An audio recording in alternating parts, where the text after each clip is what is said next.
Hello, I'm back again. Welcome to the Clarity Challenge. Today we are continuing from our last conversation. We're looking at some of the strengths you need to develop, some of the strengths you need to be conscious about. You probably have them. You need to dust them and engage them in order to be able to help your partner deal with their weaknesses. Don't forget, we've been looking at anger as a case study, and the first strength we talked about was that of validation. The second and the third strengths we talked about has to do with patience that graduates into compassion. Today we want to look at another strength you need to help your partner with their weakness. That strength is number 3 or number 4, the capacity to think long term, the capacity to be strategic, thinking long term.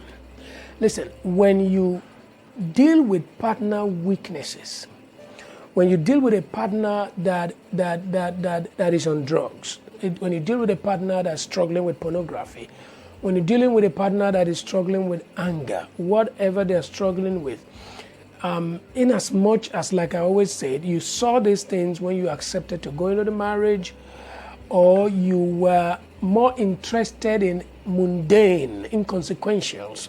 You didn't take the time to hold conversations, ask questions, and get to know these important aspects of their lives. In my previous videos, I have said that when people are like, you can't know everything about a person before you get married to them, I'm like, that's a statement of fact. Nobody said you should know everything about a person. But listen, to not know about whether your core values are covered in a relationship before you moved into them means that you are lazy, enigmatically lazy. Listen, you are lazy mentally, you are lazy technically, you are lazy psychologically, you are lazy socially, you are lazy spiritually, you are lazy left, right, and center. You can't go into a permanent relationship without ascertaining, without ensuring, without making sure that your core values are covered. Don't go and know everything. But make sure your core values are covered. No, you must have your non-negotiables. I categorized non-negotiables into 7, but that's not a talk for today. I'm going to do that another day. Your core values must be covered. Are you mentally compatible? Are you socially compatible? Are you sexually compatible? Are you emotionally compatible? Are you spiritually compatible? Your non-negotiables must be in their proper places, covered in a relationship before you go into it. You don't just do that. So it's the reason why I'm unapologetic when people go into a relationship and meet situations that they ought to have determined, ascertained before they go into the relationship. They got to face it. They got to face it, except you don't want to do it. You want to check out. But like I always tell people, listen, every human being has some kind of weakness. When you leave your partner to go look for another partner, trust me, that partner also has their weaknesses. The only difference is that they may not be weak in the same area your present partner is weak, but they sure have their weaknesses. Now, your own weakness that your present partner is having understanding and navigating with you, they may not be patient with your own weaknesses. So you have to make up your mind what you want to do. And what we're teaching, what I'm explaining, are the things that can help you navigate. And I don't care whether you jump out of this relationship and move to the next, you still need what I'm saying. Because when you get into that other relationship, you still have weaknesses in that person's life that you're going to navigate. Hey, smell the coffee. There are no perfect people anywhere in the world. Smell the coffee. The person you painted, conjured up, architecturally designed in your mind as the spouse you are looking for, that perfect entity does not exist. It's not been created. The last time I checked, it's not likely to be created. Those kind of people exist in heaven. They don't exist here. So we don't have perfect people. So if you imagine to have a perfect person as your partner for life, You probably will find that in heaven where marriages are not allowed. So we're just going to be men. Of course, sexes are not even there, like I'm told. So you better face it. And that's why I talk to singles. Be intentional.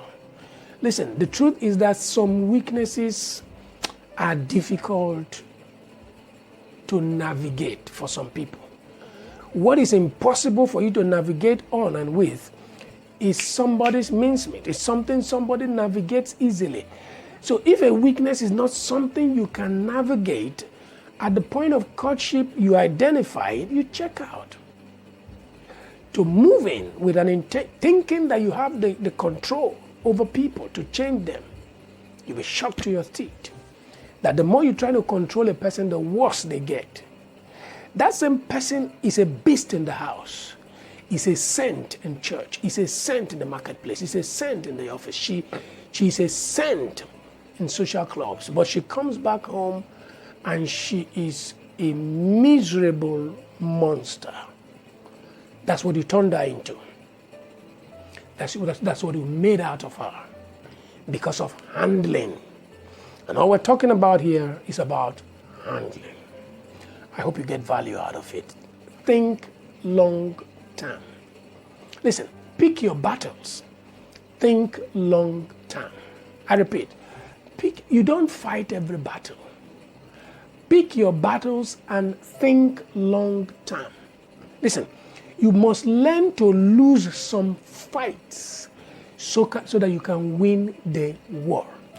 Listen, there are some fights you better ignore. Listen, being addicted to details, I have an affinity for details. It's not advantageous here. It's not going to do any benefit here.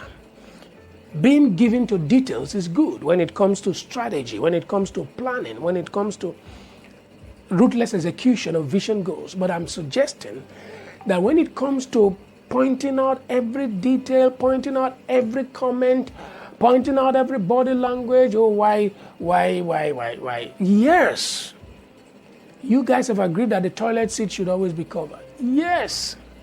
In the last conversation, you said the toothpaste should be pressed from the end, not from the bottom middle. Yes. The last time you said you wanted them to help in some domestic stuff. Yes.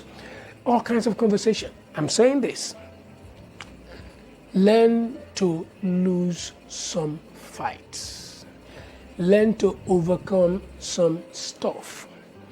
Learn to behave like certain things didn't happen, especially when those things are within the conference or the circumference of their weakness. Let it go.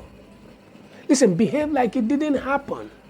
Listen, you already know they are weak in that area. Like I said before, you're supposed to be expecting that they act that way. You're supposed to see it coming. You're supposed to and sometimes I wonder, if the problem is about where the toothpaste is pressed, so why not get a second paste? So your partner has her paste, you have your paste. For crying out loud. Get her a paste for herself. So she presses her paste where she wants. You press your paste where you want, for crying out loud. Okay, if it's about covering and opening the seat toilet, pay for a bigger house. Let your partner have their own toilet. Let them open and close it the way they want. Now, I'm not saying these things are right. I'm not saying they are wrong. I'm not in support of this person or in support of that person. But I'm saying we can't make a fight out of every issue. No, we can't. You don't have to being outspoken. Being outspoken as a temperament does not mean you got to talk about everything. You be outspoken about important things. No, listen. Being upfront has its benefits, but you must be intentional about where you use it. Because it becomes counterproductive when you're being upfront and the entire house is on fire. You don't want to do that. No, you shouldn't do that, even if you wanted to. So don't fight every battle. Learn to lose some fights. There is a bigger war before you. Leave little fights and focus. Listen, stop wasting your energy. Stop wasting your resources on a battle that you cannot win. Listen, if as a family, as a couple, You have vision goals, strategic. As a couple, you need to have vision goals about your financial life, vision goals about your career, your profession, vision goals about, have I talked about your family finance? Vision goals about what you intend to do spiritually, vision goals for the children, the kind of school they're supposed to attend, what their outcome will be in life, vision goals for the man where he should be in the next 5 years, vision goals for the woman where she should be in the next 5 years. There has to be vision goals clearly defined, clearly expressed. There has to be vision goals that graduate into mission goals. So what kind of books are you guys going to be reading for this month to prepare, to equip, to position you to accomplish those vision goals? What are the things you're going to be doing?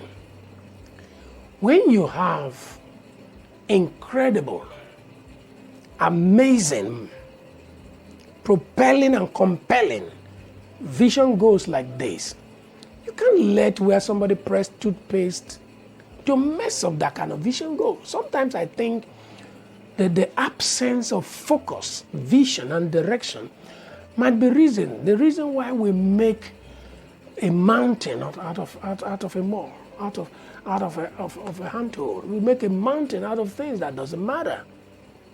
Of course. The more you insist that a partner must press the toothpaste from a certain point, the more certain partners insist intentionally to press it from the wrong place. No, because of the way you talk, because of the way you address it, because of the way you make it too important. So some people become difficult, uncooperative, and obstinate. A change of attitude, a change of priority can make a lot of difference. Listen, stop fighting over every little difference. Listen, stop trying to be in control. Listen, we need to celebrate our differences, for crying out loud. We need to be glad about our differences. Listen, there's something beautiful about variety. Listen, there's something beautiful about having different colors, different shades, different approach to stuff. There's something beautiful about our differences. We need to study our differences. We need to itemize our differences. We need to celebrate our differences. We need to accept our differences. We need to come to the point where we're talking with family, or we're talking with friends, or we're talking with our partners, or we're talking with anybody, and we're like, I know where you will press the paste. That's my husband for you. That's my wife for you. That means you've accepted that that's who they are, and you are no longer trying to control. You're no longer trying to remodify. You're no longer trying to repackage them, remodel them to your specification. Who made you the specifier? No, who gave you who gave you the authority to decide what is standard behavior, for example? No, who did that? Are you the standard organization of your country? Excuse me. What makes you think that the way you think it should be done is the best way it should be done? No, what makes you think that? It means that you're not a person giving to perspectives. Listen, I repeat, stop fighting over every little difference. Listen, expect that there will be difference. Expect that your partner will be different. If you are planning to marry somebody who thinks like you, talks like you, dresses like you, presses toothpaste like you, handles things like you, it is not likely going to happen. There will always be those areas where you two will be different. Accept the difference. Celebrate the difference. Honor them for being different. You'll be amazed what that will result in your relationship. This is so profound. Let me end this session by saying this. Listen, if you try to win every argument, I give you a very short time, you're going to lose your marriage. If you try to win every argument, you will lose your spouse. If you try to win every argument, you will lose your father, you will lose your mother, you will lose your son, you will lose your daughter. When people are dealing with weaknesses, you must validate them. You must be patient with them and be compassionate. Number 4, you must be thinking long term. You must be thinking about what to forget in order to get the ultimate, what to ignore in order to get the ultimate. You want to pick your battles and be intentional what you comment about and what you behave like it never happened. I hope you got some value here. Thank you so much for your attention. I'll see you again in my